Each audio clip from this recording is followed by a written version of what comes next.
Are young Australians being excluded from the housing market? During the last decades, house prices in Australia had a steady increase. Properties became more expensive if compared with the Australian GDP per capita or with the average wage.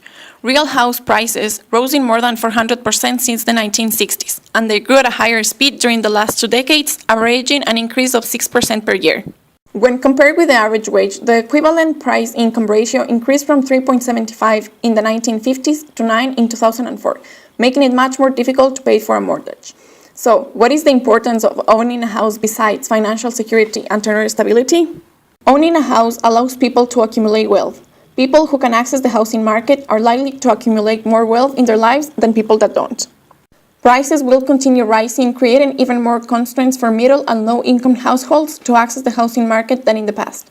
Most commonly, the newer generations will find it harder to purchase a house, being excluded from the benefits it represents and reinforcing current trends of inequality.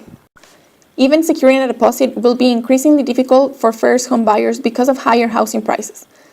The access to a large enough mortgage is based on a relatively stable and long employment history and the evidence of sufficient funds to cover it. Fulfilling these requirements could be a very difficult task for young workers.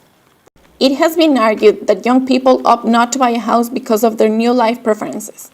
The desire of an extended adolescence, remaining single, childless, and free, is seen as one of the causes of the decline of home ownership among this group. Nevertheless, it has been observed that, regardless of the new life choices, socioeconomic conditions, and all of the complications to access the housing market, the Australian dream of home ownership persists among young people. However, can this dream still come true?